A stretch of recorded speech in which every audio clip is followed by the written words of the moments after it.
this.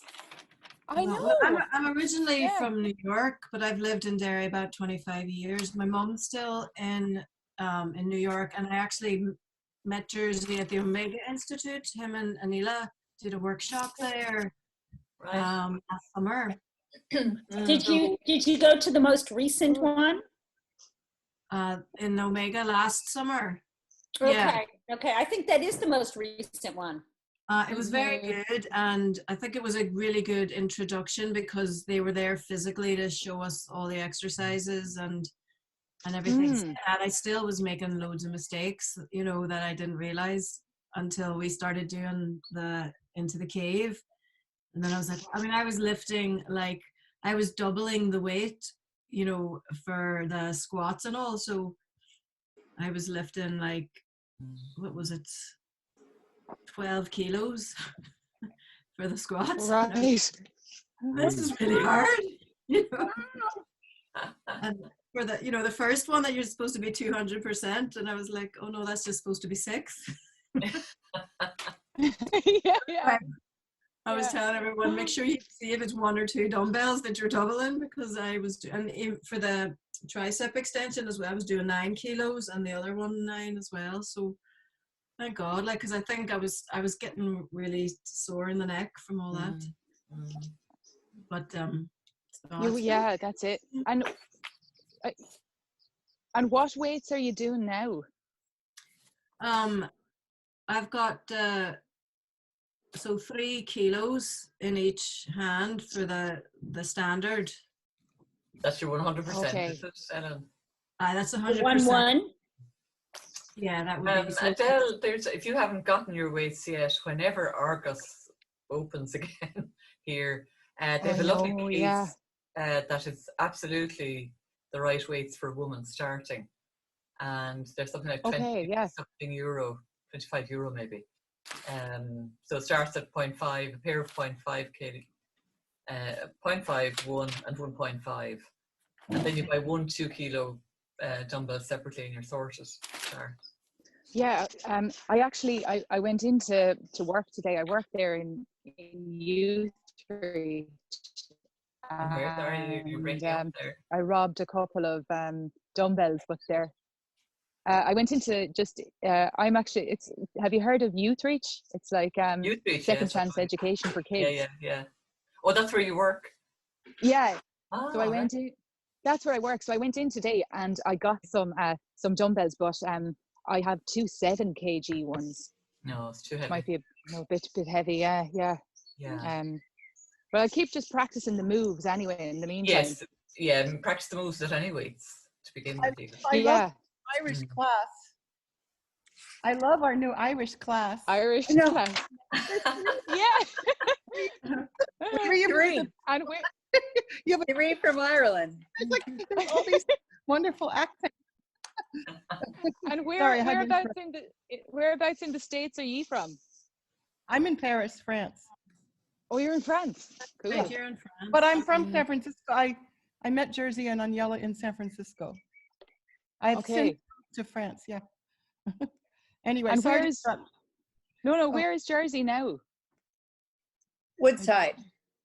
Oh yeah, he's in Woodside. Oh, I thought you meant right now. Yeah. Oh right, yeah. He's in the kitchen. Cave. Making a snack.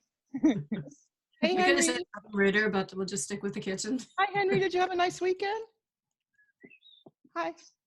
Sorry, that's my friend Henry. He's in San Francisco. Yeah, it was nice, except it was raining. Oh. We went on some terrific hikes. And I tried to practice happy body mantra while I was hiking. It wasn't that easy. And I tried to teach these guys that were all gnarly, muscled, gristly men to do these refined mantra poses. And it was a little bit funny because they thought there was something a little bit too delicate about it. These are guys that are, all they have are sinew on callus, but connected by a lot of muscle. It's really funny. But we did it. We tried. It was fun. It's hard to get they'll was do nice, but less. rainy. I'm always telling people, you know, to take it down or do a bit less, and they all look at me like I'm crazy, and I'm like, no, you know. Yeah. I used to do a yoga practice where they said do 80% of what you can do because you'll still improve. So, you know, that was the first exposure to that idea of the micro progression, you know, that What yoga practice was that? it was called the Himalayan tradition. It was a friend of mine in Minneapolis actually introduced me to it, and it's very, very gentle, a lot of breathing, but I like that. That was such a novel idea, you know, like, because everybody else is going do 110%, you know, which No doesn't pain, even no gain, no pain, no gain. Yeah. so to do like less than you can, than your maximum, so that it's comfortable, was a revelation. And that you still improve. You know, if you're going to start here, you're going to still move here. Yeah. And you're doing it consistently because you're not in pain, you're not stiff. You're not injured, so you have to stop altogether. Yeah. I did CrossFit for a while, and like you get strong super fast. So like initially you get obsessed with it, but then you start getting injured. So it's the flexibility that's built here is amazing. Really, it's extra special because it addresses both strength and flexibility. Yeah. I mean, I still do certain classes. I enjoy them, but I just do really light weights in them. And you know, I look at it as fun, entertainment, saying, you know, because I enjoy that thing and I like the social aspect of it. And, you know, I don't really, you know, I have a 6-year-old and I'm a single mom, so I don't really go out at night. So during the day when she was at school, I would go to a class and enjoy the social aspect, but I just took the weights right down and just, you know, took it as entertainment, and it was fun. Yeah, cool. All right, guys. Hear me? Yes, sir. Everyone.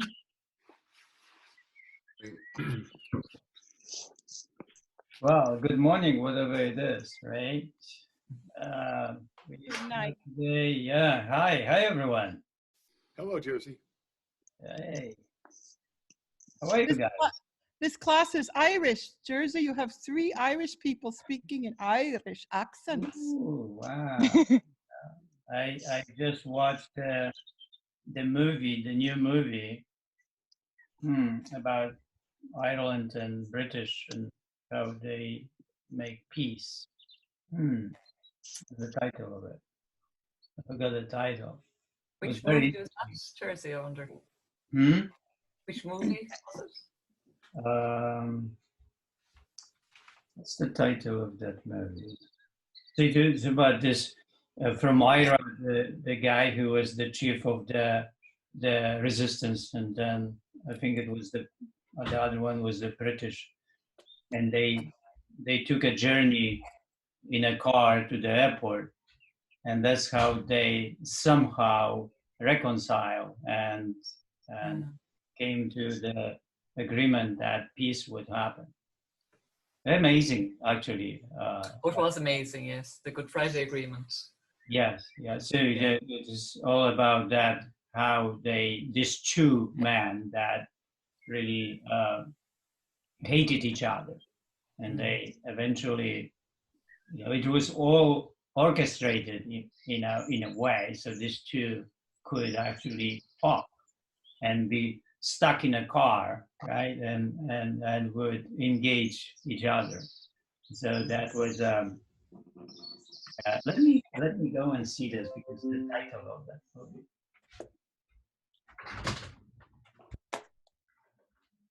Who has the birds? Who has the chirping birds? Maybe Mira. I think it's me, is it? Somebody who's not muted. Is that real birds? Yeah, there's tons of birds here because there's loads and loads of trees and shrubs around. I really like gardening, so. Oh my goodness, it's beautiful. Yeah. Are you in a polytunnel? I'm in the polytunnel. I practically live in the polytunnel. Yeah, I really love it out here. I have They're my armchair here and everything. Blackbirds. What's Blackbirds a in the background. what's a polytunnel? This is a polytunnel. It's like do you see? It's like a little dome kind of, and it keeps the heat in, and then you can grow all sorts of vegetables that you wouldn't be able to grow outside in the Irish climate. Oh, Because it's not California. Greenhouse. A greenhouse. But it's wow. polythene covered. It's a greenhouse, yeah. Okay. I Is didn't it know. heated? Yeah. Is it heated? Well, it heats itself once the sun comes out. It just like retains the heat. It's really roasting in here during the day. Nice. Actually called The Journey. The Journey. Yeah. Okay. Very. You should watch it because it's very intense and very delicate. You know how very subtle how they break in, how negativity eventually gives in to the logic and intelligence. Amazing, really, journey between these two. Nice. Thanks, Jersey. Thank you. Right. So Was it on Netflix or Amazon Prime? Huh? I watched on Apple, I think. Apple TV. It's a new movie, so you have to pay for it, I think. Still, don't know if it's available somewhere, somewhere else. I just I like movies. So I watch them right away when they come. So I don't even, wait for rental. Just buy them. But that's me. I like to support those who make movies, I guess. And those who write books. We talk about that, right? All right, that's good. All right, well, let's begin. Hard choices is like 4. So I will talk a little bit about 1, and I talk about second and the third.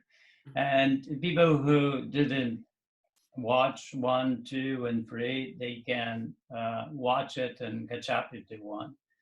There's a definitely intelligence built how these weeks are overlapping, and that here I want to really say something about what's happening so you can more connect the imagination to the journey that we are on. So the first week was about really hard choice. And the first week I used movies. And the movie that was the most poignant here was Groundhog Day.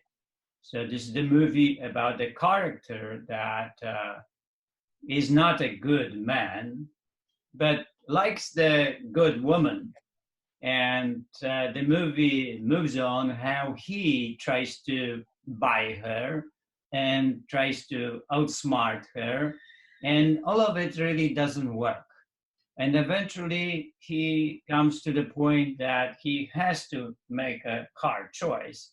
And the hard choice is only to match her goodness and match her integrity to be with her. Otherwise, there's no way that he can be with that woman. So here is the situation to comprehend that you cannot buy good people. And, if you want to be with them, you have to match them. And the virtue is very clear. And it takes time to make a hard choice, and we are really attracted to easy choices, and especially when we can overpower others or buy them or use other measures to shine and to attract them to ourselves without really becoming the virtue. And eventually we see that it doesn't work, so we have to start making hard choices to improve ourselves and to match what's in front of us. So that was the journey of a human being that understands that there is no way that you can be with somebody unless you become the virtue, what that person is. The second week was about really approach to how we choose things in life, and whether we make choices or not, or we are aware of those choices. The virtue was no choice, no freedom. So it was about the idea that if we have a choice, we are really free to make that choice. And if we don't have a choice, we are really slaves. And even worse scenario is with us is when we have a choice, but we pretend that we don't. And we use saying, I didn't have a choice. And we hear this often, right? And it is, of course, not true that most of the time we had that choice and we didn't really make the choice. And saying I didn't have a choice is just the excuse from really making the choice. So that that trauma in a brain is even deeper than to be a slave. The one that actually pretends to be a slave is worse than a slave. Is a slave and worse than a slave, because slaves had integrity. They didn't have a choice, but they had integrity. They had their life that had that, integrity within. And like Stoics, you can kill the Stoic, but you're not going to corrupt the Stoic. So it's just the same with slaves. You can do anything to my body, you can kill me, but you cannot really take my response, and you cannot take my heart. So that was Mandela saying when he was imprisoned, that you can take anything from me, but you cannot take these two things. And so that was, we pondered the whole week on that, and we went to the third week, and the third week was about that failure needs forgiveness. And that was an introduction of a progression journey, and seeing that in order to improve in life, we have to fail. But when we fail, we also need to forgive ourselves, to make peace with the past as a perfect, and move on into the present, where actually we can, make difference. And that was the first approach toward the present, and feeling the present and understand the present. Well, the whole thing, why we do what we do, is interesting how these weeks move on and why they are that way. Well, the most important here, what needs to be said, that we can understand things, but we will not integrate them and not really become and not really improve, because simply we understand something. So, for example, I had a lifter today that in the morning that I coach, and he overpulls, right? And he overpulls, and he asked me why he overpulls, and so I said, even if I explain you why you overpull, it really doesn't matter, because it doesn't mean that you will be able not to overpull.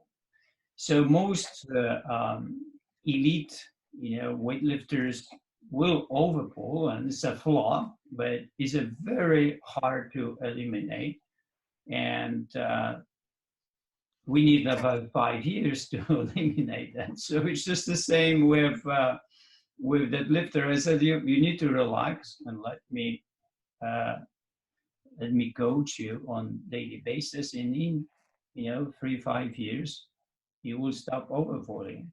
And it's not an easy task to do. So it's just the same with you here.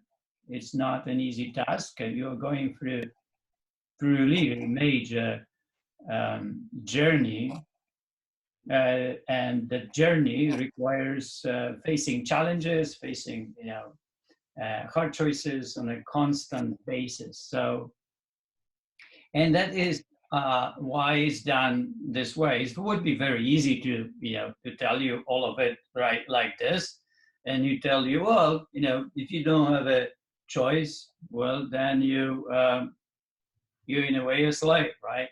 But if you have a choice, don't pretend that you have, and then what would happen, right? You would just know, but doesn't mean that you would behave when in adversity that way. And so we just cannot become in life something that we understand. We need really a lot of different perspectives to integrate in order to integrate one virtue. And something was like, let's say, overeating, right? Overeating is, okay, it's overeating, right? So how do we know that we overeat? We have scientists, and we understand today that how much we eat, and that we become bigger and fatter, and then how many calories. So the science progresses, and science tells us. Then also we have philosophers and tell us, well,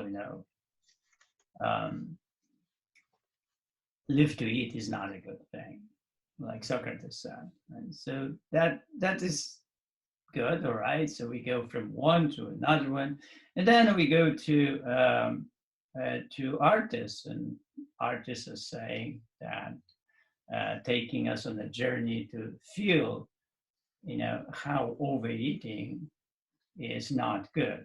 And when you feel it, it makes you sick. So that's what the art's supposed to do. It should make you so sick that you will stop doing what is wrong. So you go from one to another one, and then you go to spirituality, and spirituality will tell you that, simply overeating is living out of excess. It's not really good for the planet. It's not good for people. It's not good for anyone.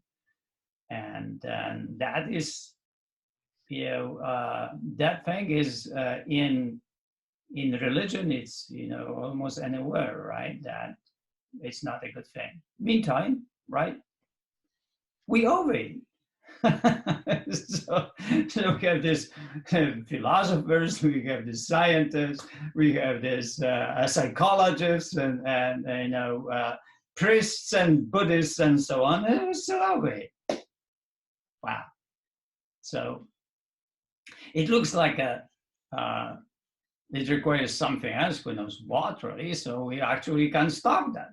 And stopping that is not really it doesn't look like it's easy task, and especially for us that got really into abundance and living out of excess, and actually to stop that is really hard. It happens sometimes in cultures that they actually embrace that, but in some cultures that we embrace that, and they are really kind of poor, that is working. But if the culture is a little bit richer, people have the same problems.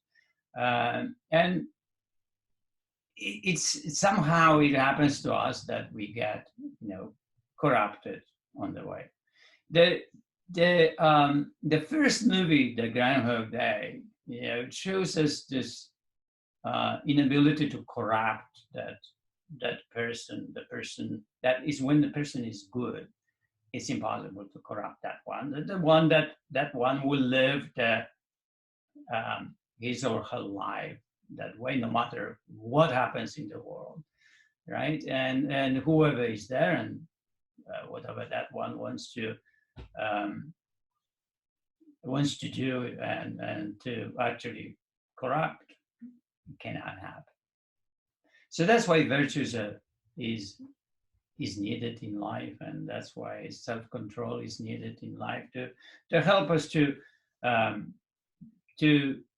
improve ourselves, to become better, to create this macro-progressive system that would help us, and to change our believing system, to feel what is wrong, and on and on and on, right? So we are moving on to the four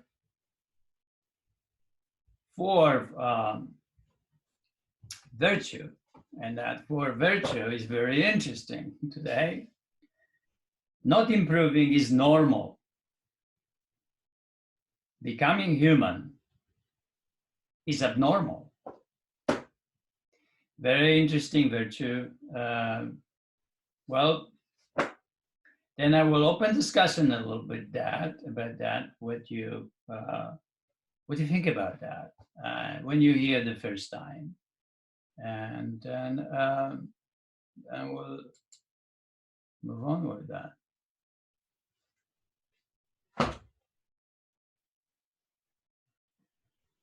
Okay, so anyone wants to say something about that?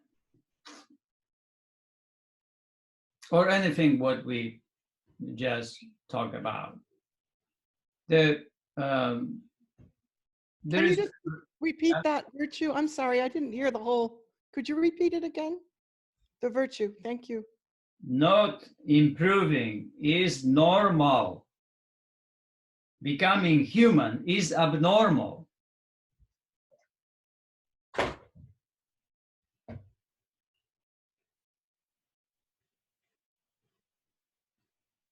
Hi, this is Margaret in Park City.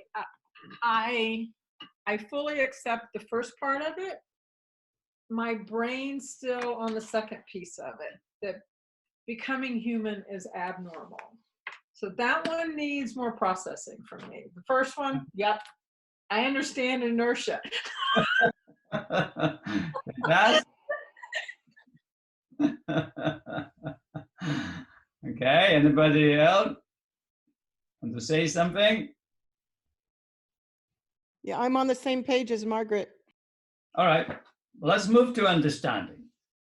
All right, so the first sentence, many people follow a predictable script for life without testing their limits.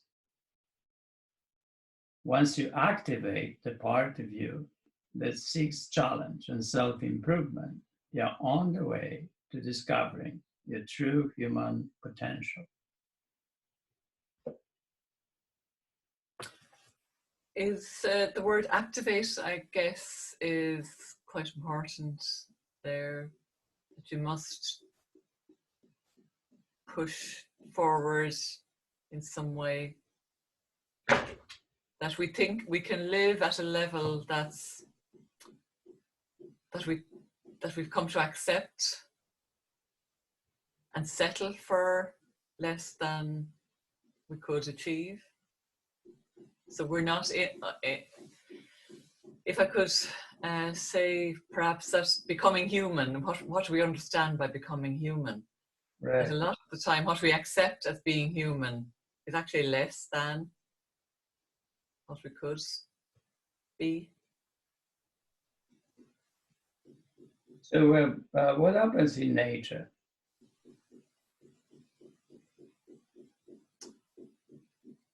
In nature, things grow. Adversity makes you stronger. What is it?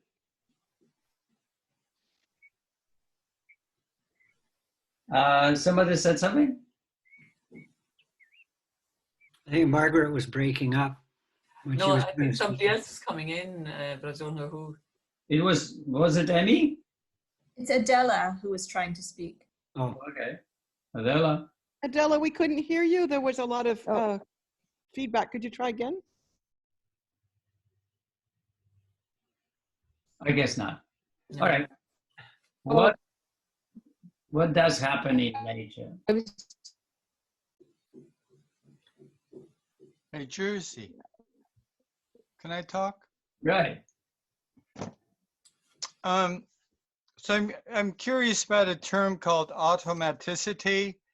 Automaticity says that you might have conscious incompetence, and then conscious competence, and then unconscious incompetence, and finally unconscious competence. So as you train for anything, you teach yourself how to do it more efficiently. So the end is to do it really without much effort. For instance, if you walk into a room you've never been in before, you might have to look around for the light switch, or look around for trip hazards. And so, but after a while, you know where the light switch is, and you know where the carpet is, and so you can walk in and turn on the light without tripping. So you've become unconsciously competent. So it's if we've learned some fairly negative habits, for instance, self-doubt. Oh, I don't want to exercise. It's work. I mean, forget it. I could sit here and drink a coffee and eat a bran muffin and wing it through the morning. So why should I exercise? So not improving is normal, because not improving is the pattern that we've learned. It's this acquired automaticity of not doing the thing. So that's normal to not do it. So becoming human in the sense of being more fully engaged in our lives in a creative, conscious, perceptual, logical manner to address those qualities which we want to change. For instance, if I want to improve the strength of my body, my balance, and so forth, I'm going to need to so becoming human is the activity of opening up the awareness to address those acquired automaticities which are not helping us, which are keeping us asleep in a negative or suboptimal way. So becoming human is abnormal because it requires that we actually address those things that we've learned that are not that beneficial for us. Did that help at all? Hey, you know, one thing, and we were talking about earlier, there was somebody throughout this mantra from exercise, no pain, no gain. But I think that doesn't really work with the happy body mantra. How does that relate? Because many of us maybe have acquired a negative mantra, that no pain, no gain. And so we think we have to overwork, or we have to overlift, or we have to get to this strong body in a week or two.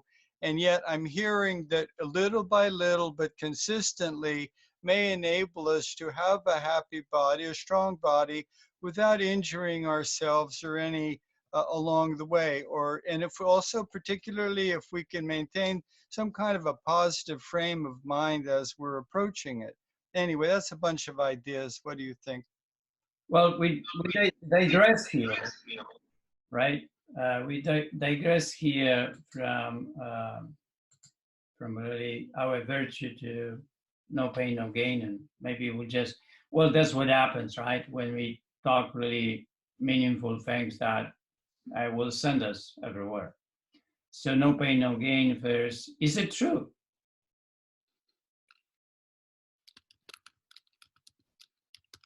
The question is it true? I think it can be true if we take the physical element of pain out of the equation, because I think the approach is to do things gradually with the happy body, so there isn't any tearing of muscle fibers or ligaments or whatever, but the pain may refer to the challenge of the hard choice, the decision, changing our patterns, moving forward in a different way, the way that's abnormal to us. But you know, athletes are really in love with what they do. So it's not like they don't. They just push forward, you know, twice as much that you could imagine. So So they don't have a problem really to motivate themselves, inspire themselves or whatever. They are so greedy that you cannot even imagine. So they love really what they do, and also they are inspired from so many levels and motivated from so many levels that the only thing that they are definitely on is to injure themselves, because they will always overdo. They always do more than they really is needed. So it is not like people are more need to be motivated, need to be inspired, and so on. It's the opposite of athletes. Athletes need to be controlled and help to slow down and not to really go so fast. So they don't have any problem with mental, setup of the challenges and drive and grit or whatever it is, willpower. They have all of it. Athletes have all of it, and they love what they do. So what works against them is that actually they can do too much, and that's what the athletes are. And people will do not enough, and people will do not enough, and that not enough will simply deteriorate them a lot faster. So the happy body is more like enough, or a sport for people, skill of living. But this is not really, athletics. The idea no pain, no gain comes more with athletes, and is it true?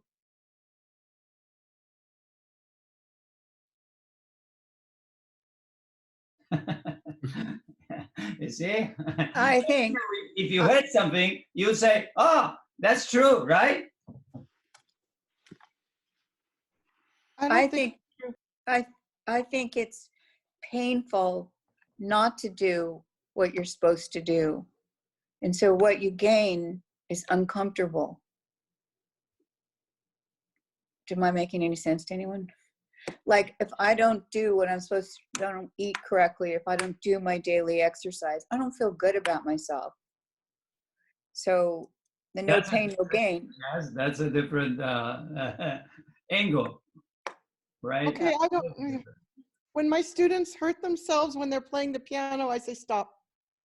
If the body hurts, stop, you're doing something wrong. It's very simple. Yes, you see, and that's how it is for all athletes, right? So athletes that they are in pain, they cannot progress. From Kamloops. My great hope from this pandemic is that somehow we would improve, and which I guess would be abnormal. In other words, I would like to think that when we come out of this pandemic, mankind generally will be better off for it. But my great fear is that, well, the positive part would, I think we would be becoming more human by learning from the pandemic and all of the implications. The fear is that once it's over, then we will go back to being abnormal or not growing from this experience, whether it's based on population density or what we eat or whether people smoke or pollution or what have you. My great fear is that we aren't going to learn from this lesson from nature, I suppose. Thanks. Okay, let's go back to nature. What would happen to our babies if we didn't teach them? Our children. It would make things up in a very scary way. They would probably die themselves, and it would be a nightmare. And that would be what, abnormal or normal? That's normal. That would be normal, exactly. So what happens in nature without any kind of education is normal. So with every child, we take every child, when the child is born, and we educate that child. teach, how to live, how to behave, how to appropriate behaviors according to certain standards, social standards, and on and on and on. So we take 20 years to educate that human being until that human being becomes. If we didn't do that, we wouldn't have that human. And that is abnormal in nature. That is not normal.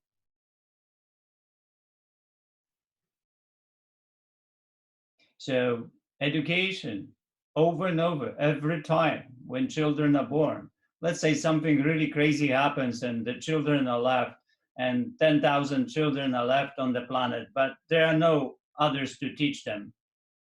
Then what happened? What would happen? Just right, can imagine, right? That happened today. And then what? These children would not become what we are.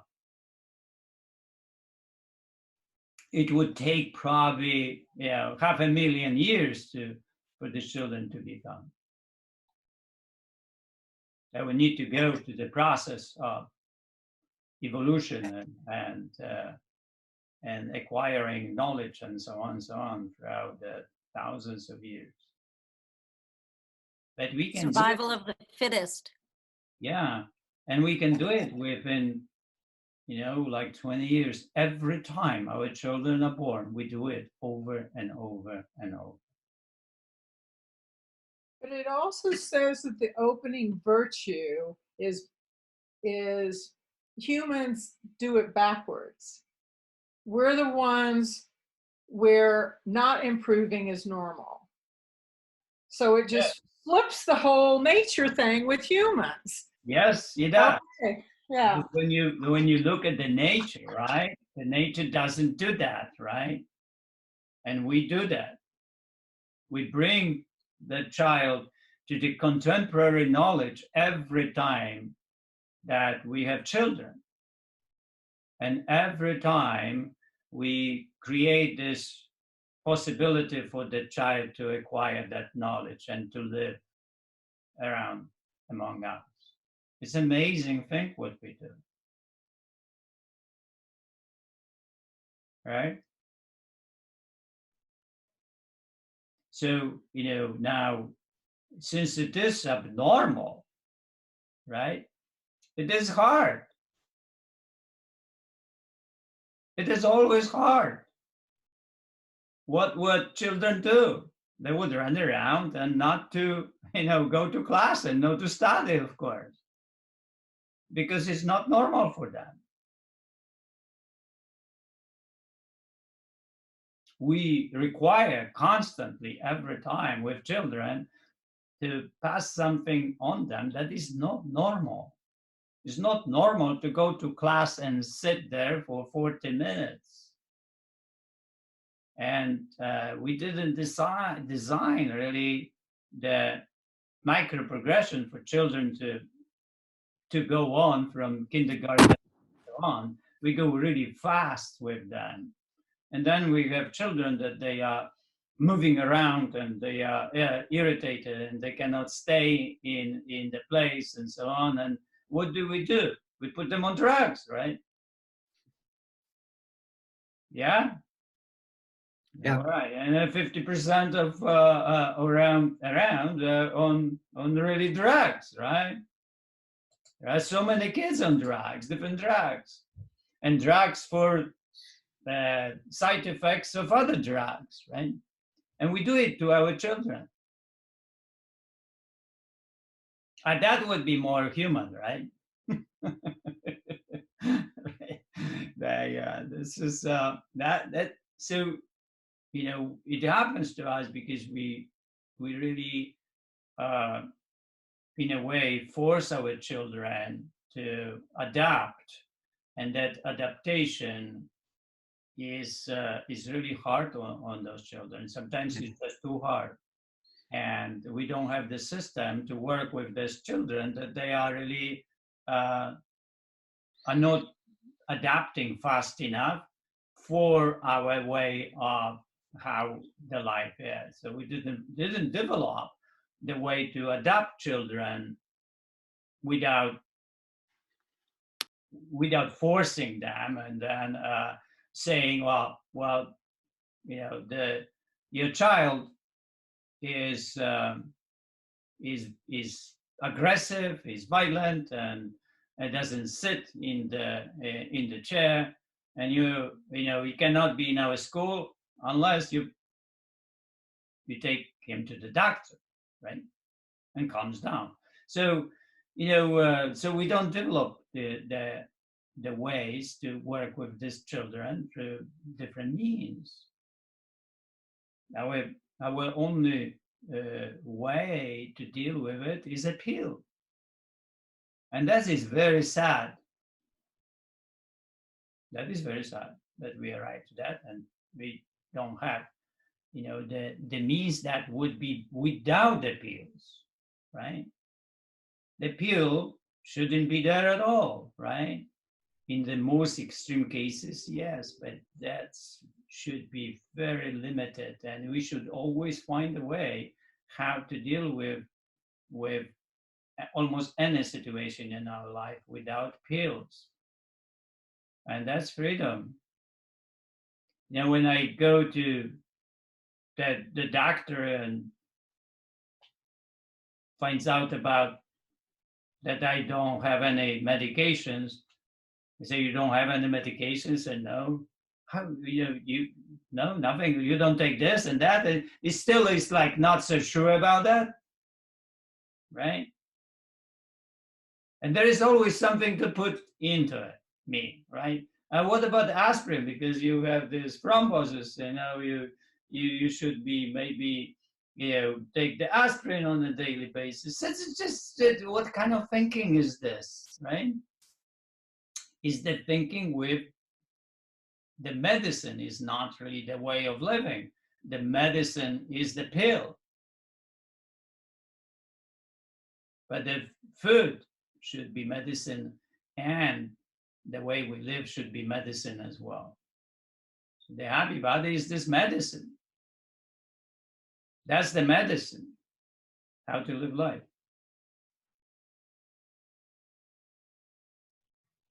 Without the pill, I remember Chopra was saying about the pills. He said pills are like bullets in the body.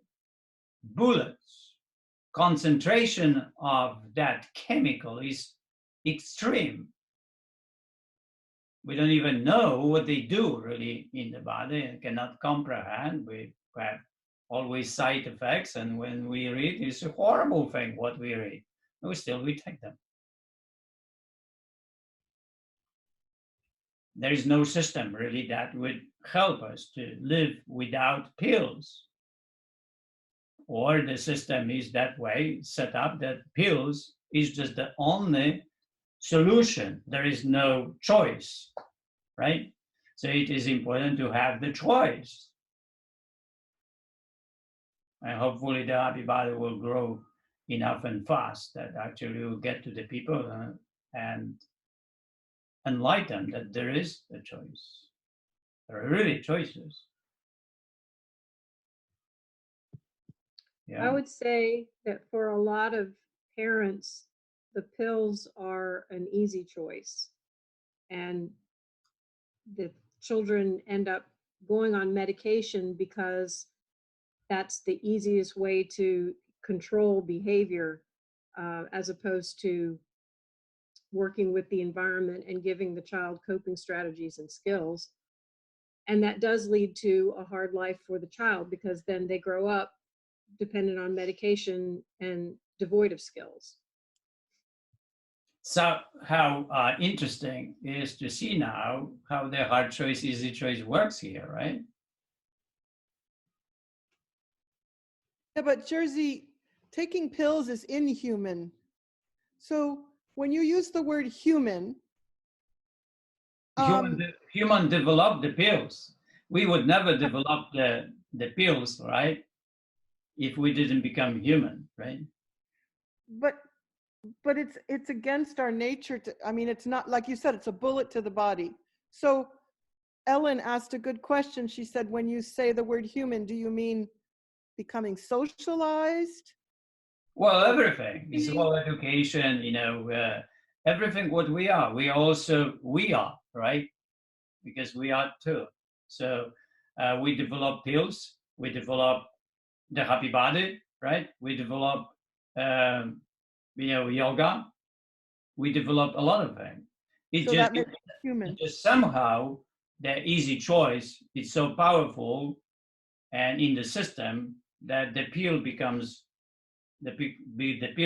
so powerful that overpowers everything else.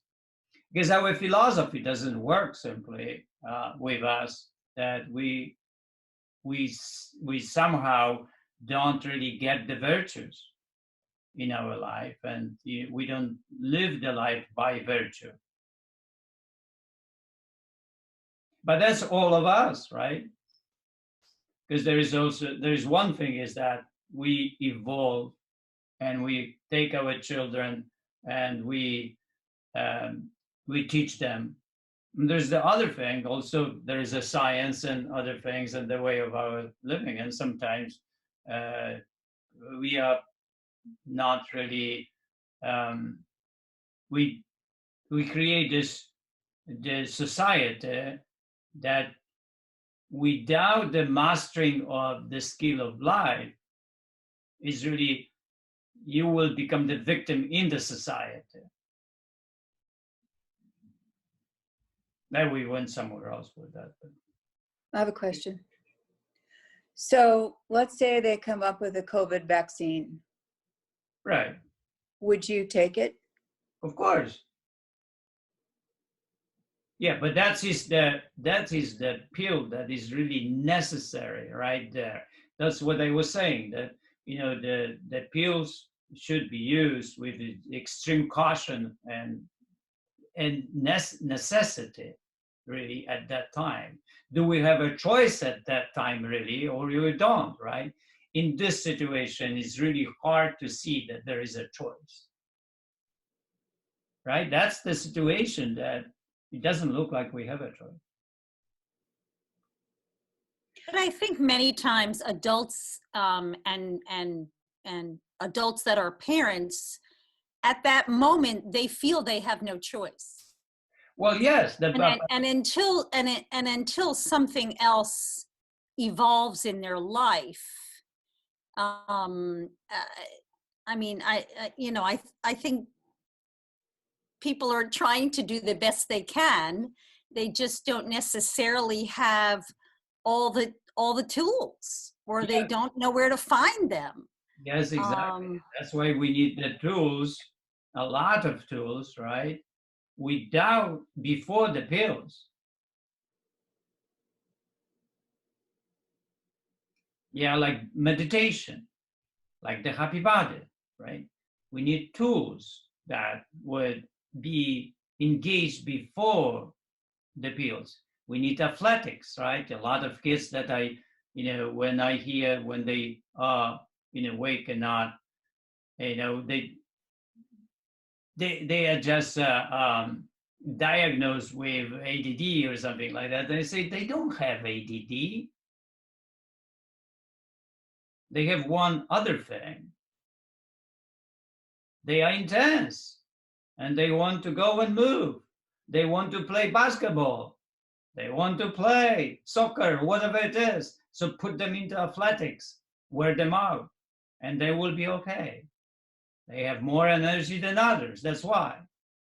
When you put 3 kids together and one will be sluggish, let's say, or 2 sluggish, and one will be very active, then you have 2 sluggish and 1 very active. You say that very active has too much with the very sluggish. You have a problem. Right? So what are you going to do with the one that is really active? You say, wow, it has ADD, cannot sit.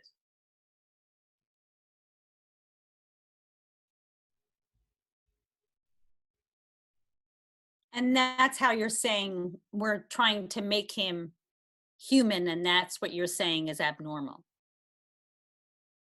No, abnormal here is we are jumping around. So it's hard for us to comprehend and understand the virtue and then what we are talking about. The virtue is that if we lived according to what the nature is, we would never educate ourselves, or we would never educate our children. So education is the way, it's an abnormal fact. It's not normal. So become human in a way is abnormal, it's not normal. We have to have hard choices, a lot of effort to become that one. Especially humane, right? Because it's another thing, but if it's not normal, then it depends on what? Depends on other people, depends on society, culture, parents, and so on. If it depends on that, that is very important for us to look into it, how we educate our children or ourselves. And just to look at that, that is really important for us to really keep doing that. And appreciate, right, our parents and others, teachers that actually taught us something. We became that. Without all the people that actually help us to become that, we would never be what we are, right? It's kind of an abnormal thing, it's not normal.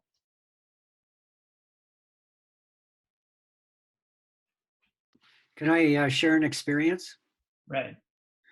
For 7 years, I was administrator in a school that was predominantly First Nations kids up here. So we had English, we had French immersion, and the parents also wanted to have First Nations language. And in our case, it was Shuswap or Shwepen. And so we decided to go ahead with the language program. And we had 2 lovely elders who came in to teach the program. And after about a week, they came to me and they said, Dick, I just don't know what to do. We're beside ourselves that the kids won't sit in their seats. They won't study the words. They won't cooperate, do their homework, et cetera, et cetera. And I said, well, you're using a white man's model to teach First Nations kids. I said, you need to take them outside. You need to take them fishing. I said, before the colonization, you had no written language. And the way that you learned was by being with elders or other people, your parents, and they shared the language and you learned the language that way by experience. You had to learn the language and it was just an immersion experience for you. And so I said, you know, you need to go out in the school grounds and build a pit house. Or as I said, take them fishing or trapping or tan a skin and help teach the language or teach the language through those opportunities, but not sitting in desks, studying words and reading out of a book. So it went to a certain point, and then they opened their own school on the reserve, and that was the end of our program. But it's so ironic, but it's so fitting here that we base our education on an industrial model. And part of the reason to rush back to get the kids back into school is that parents can go back to work now. And but we miss the boat. We continually miss the boat. Another fear, I guess, of not being able to learn even from this pandemic or from this lesson of nature. So thanks. Right. So, you know, what really happens to us is normal, right? And when we want to do something that improves that, would be abnormal. The movie Stand and Deliver. What was normal for all the teachers and everybody around? That they fail in calculus. They are not only fail. They didn't even think about calculus, right? Yeah, they were below average. And not even thinking about calculus. What was normal?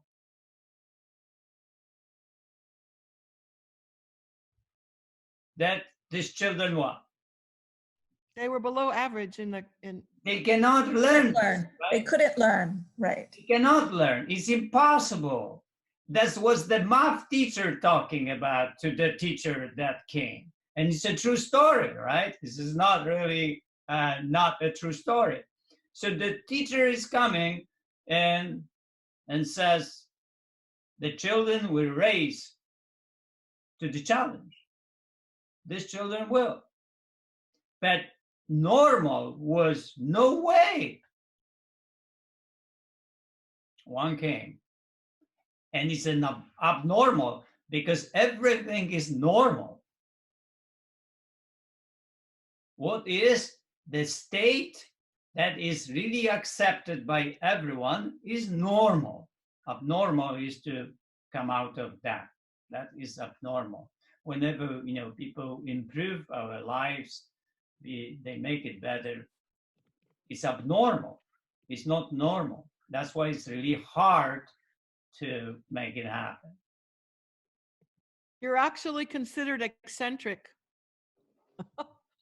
if you it's true. I know that because of the way I teach.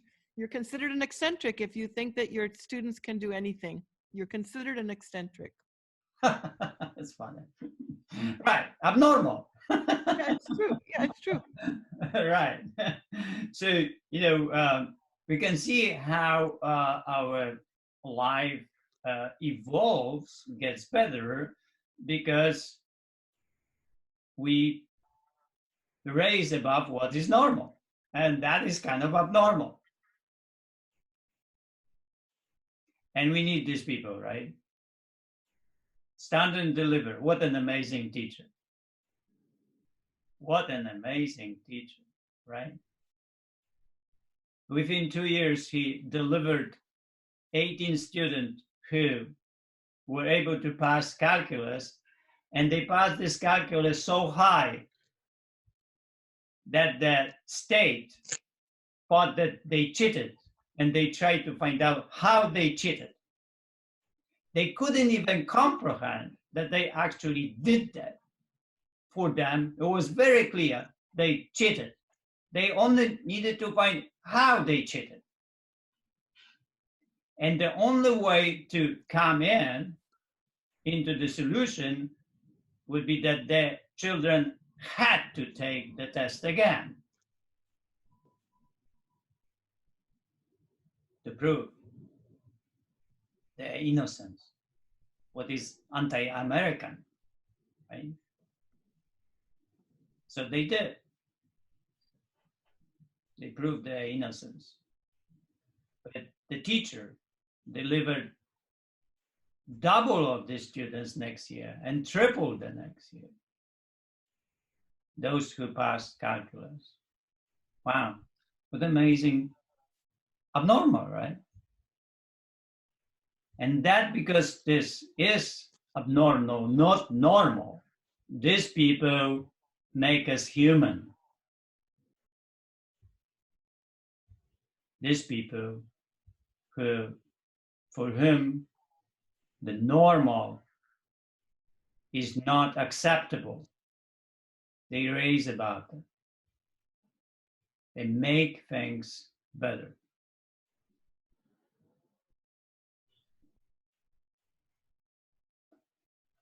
Awesome, I will give you some tea. Time. We'll come in about 10 minutes and we'll finish with the homework.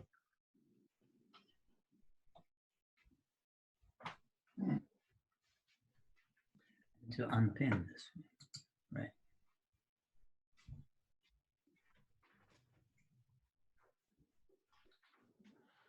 Yeah, it's a true story, Joyce, about a teacher that was teaching in a Latino neighborhood and decided to teach all these kids calculus.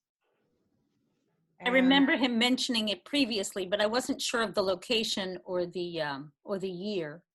I think it's Los Angeles in the 80s. I think. Yeah, thank you. Thank you. I had a quick question about last week. Did Jersey give us a routine to follow for our exercises? You know, twice through each sequence or what have you? Does anybody recall? He did 4 not. rounds of sequence 1 was as far as we got. That Oh, was okay. just that day's homework. But you mean for this week? No. That Yeah, was several days homework, but yeah, Yeah. that's Yeah, it as far was, as we got. yeah. Okay, I So think I'll just go back to twice through everything. that's what I'm. Oh, why twice? Oh, because it feels Oh, good. are you doing the approach B? No, I'm still working through A. I like it the best. And so you do it twice. Good for you. It's a lot of time. Oh, yeah, but it works.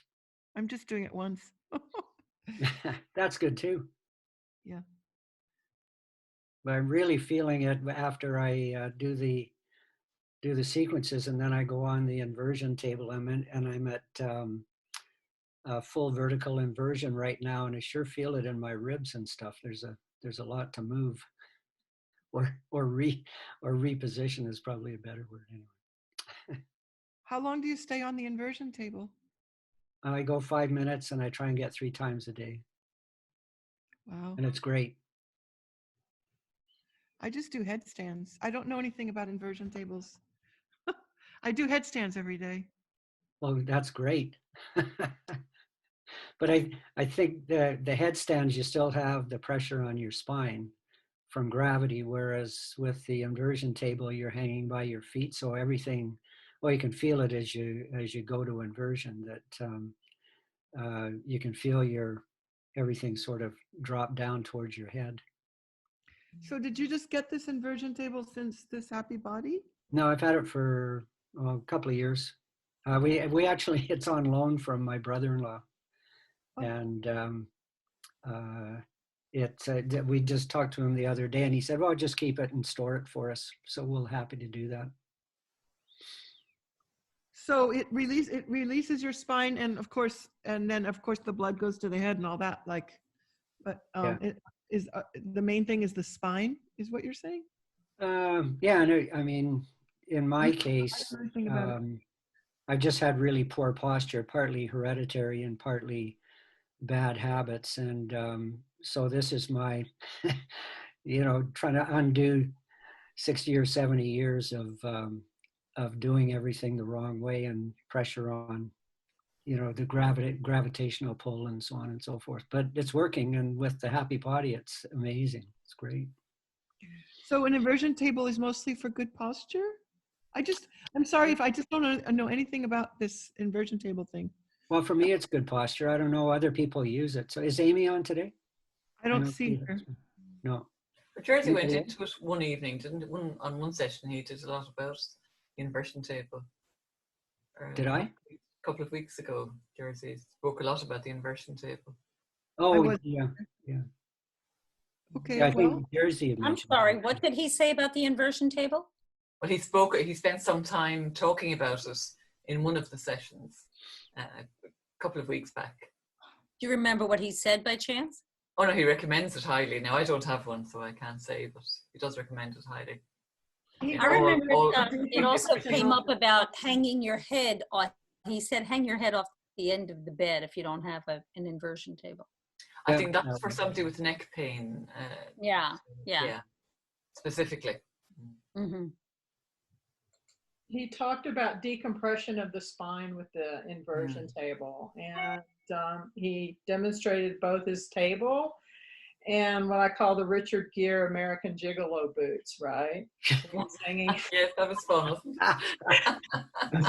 Every time he did it, I saw Richard Gere. So it's There's a movie. There's a movie. We could analyze that one. You're supposed to talk what is normal and abnormal here, not about the movies up there. Oh no, we were talking about what's abnormal, Jersey. All right, American gigolos are pretty normal. All right, so the one point here is the kids that nobody could imagine they would pass the calculus, right? Not even imagine that they really could even do that. It was just out of question. So they pass 18 of them and 18 of them passed that exam. Can you imagine what these kids couldn't achieve in life based on that? Well, any one of them could become whatever they wanted. They passed calculus. Could be doctors, could be lawyers, they could be whatever. Politicians, right? Those kids that 2 years before that teacher came, they were completely for the waste. And 2 years only, and these kids pass calculus. What an amazing thing, right? Abnormal. And it takes time to really pass these messages and integrate these virtues. Somebody wrote me email, these sessions are too long. There are too many hours. You have to package them and sell them. I said, really? Wow. It takes us 1 hour to really scratch the surface of the virtue so we can feel it, right? That's why it takes time. It really takes time for education to happen. We can simply understand something and we can take it from others when others tell us, but to arrive to that understanding, to arrive to that comprehensions and feeling takes time. That's why we do it the way that we do. How otherwise could happen then? Even though it could be that we are fast, right?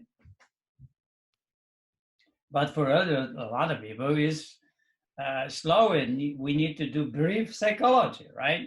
So when you create brief psychology, the only people that benefit from it is the people who actually created that.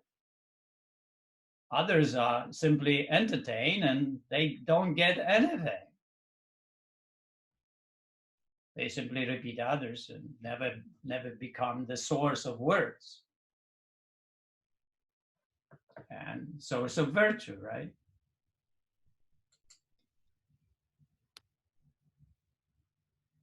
You have to become the source of these virtues. That's the only way when the virtue, is integrated.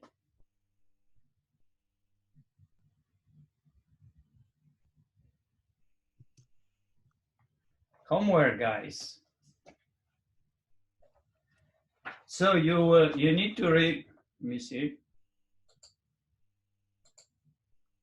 the first situation, the introduction and the first scenario, waking up tired.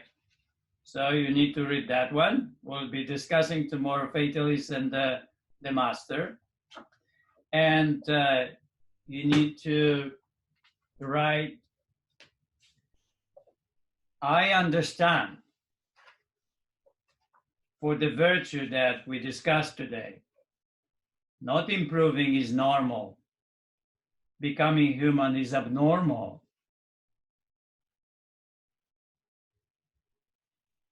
Yeah, if these kids didn't improve, didn't get better, the whole society would see it normal. Right?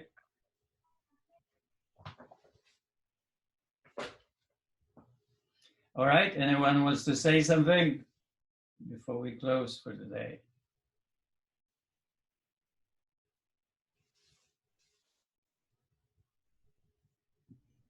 Jersey, I just wanted to say that I think what I'm having difficulty with the virtue is the fact that abnormal has such a negative connotation. Mm-hmm. You're right. So we are inverting things. So it's very hard to get the mind around it. I understand the premise, but it's Because you have a judgment that abnormal is negative. Yes. Well, by definition, it is negative. I just looked it up. So And then we can reverse, because normal is not good, right? In this, when you look at kids and how they are really normal, is not good. This is negative. This is negative. Abnormal is positive. The teacher that comes is abnormal and looks at the normal. Normal is wrong. Normal is wrong, is bad, is not good. So I challenge that, because when I look at the definition of abnormal, it just says that it's a deviation from the norm. There's no judgment in that statement, because there's no judgment on normal. It's just they're different things. Right. Yeah.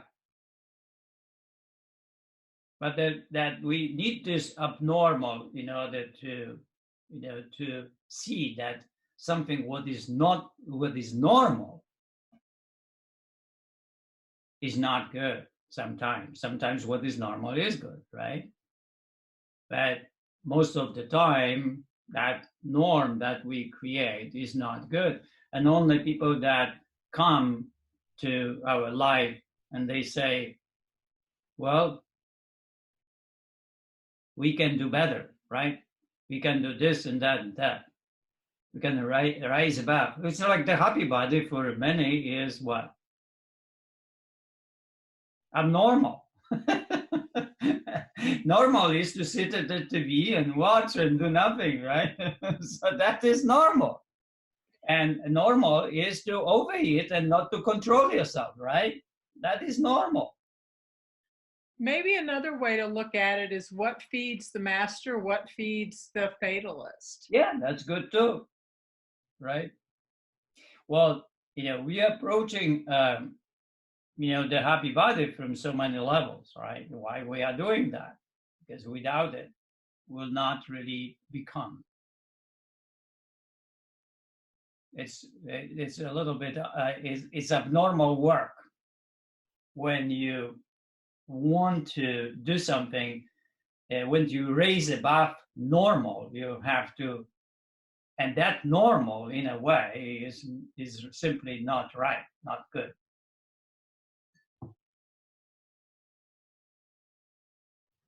With the kids, it was horrible, right? With kids was horrible. It's not only was wrong, was horrible. It not only was not good, it was horrible. It was very sad, actually. Watching the movie was just wow. But what a good teacher, right?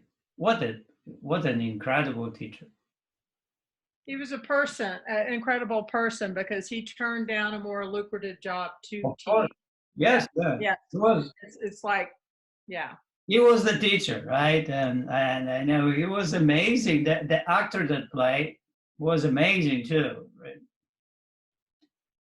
All right. Somebody wants to say something? Just a comment that in that situation, what he was fighting against was the normal curve. Yes. So there's so many people that fail, so many people that do poorly, so many people in the middle, and so many people at the top. And a lot of issues or judgments in society relate to that normal curve. And until we get away from that, I don't know whether schools will ever change. Well, that's why the parallel here is to the happy body. Oh yeah, the happy body is fighting that normal, and that's why it's so hard for goodness to happen in life. Because everybody fights it. Doesn't accept that everybody can attain it. No way, right? We can all be the Buddha. Yeah. Yes, we are in a way, right? That's interesting. Okay. Well, thank you guys for today. It was fantastic. Very good. Thank you too. Thank you. Thanks, Jersey. Thanks, Jersey. Jersey. Thanks, all. Thank you. Thank you. See you guys tomorrow. Bye. Bye. Bye. Bye. Bye. I love the birds. The birds are That's great. me again. Birds See you are now. great.